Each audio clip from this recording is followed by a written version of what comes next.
In the early days of her career, the Tanzanian wilderness set the scene for Jane Goodall's pioneering research into chimpanzees.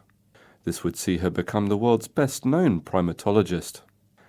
These days, the jungles of the world's classrooms provide the backdrop to what could be her most important work to date.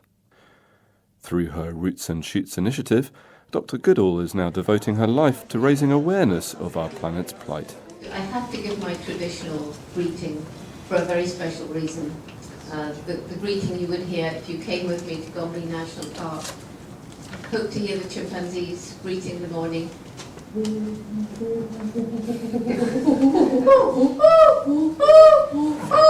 Which is hello.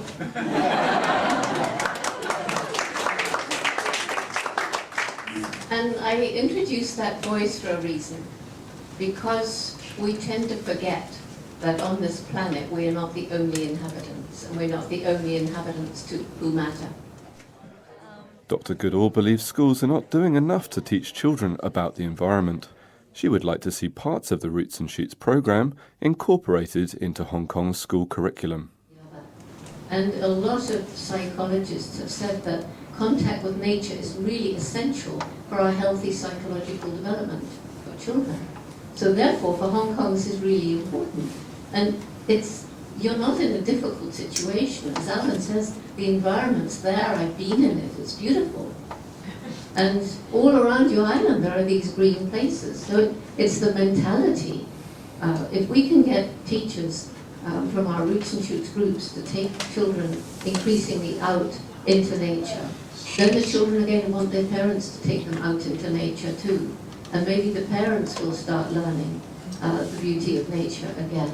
Because you can't really love and protect something you don't know. I thought Hong Kong was an island of concrete. I was amazed to come here and find that it isn't. But you don't hear about these other beautiful places. We're actually very lucky. As I was traveling around further and further, I met so many young people, thoughtful young people, high school, university, young people out in their first jobs, who seemed to have lost hope, basically. Very many of them were depressed, many of them were bitter, angry, even violent, and many of them were just apathetic. Doesn't seem to matter what we do. And they all said, when I began talking to them, more or less the same thing, we feel this way because we feel that you generations have compromised our future, and there's nothing we can do about it. But we have compromised their future. I've got 3 little grandchildren, and when I think how we've harmed the planet since I was their age, I feel a kind of desperation. And but it's not true that there's nothing we can do about it. So the goal here is to create a critical mass of young people who understand a shared value system. They understand that this life isn't simply about making money, that we need money to live, but we shouldn't be living for money. People usually begin to make small changes, and that can lead to big change, and millions of small changes lead to a changing world. Kids get that.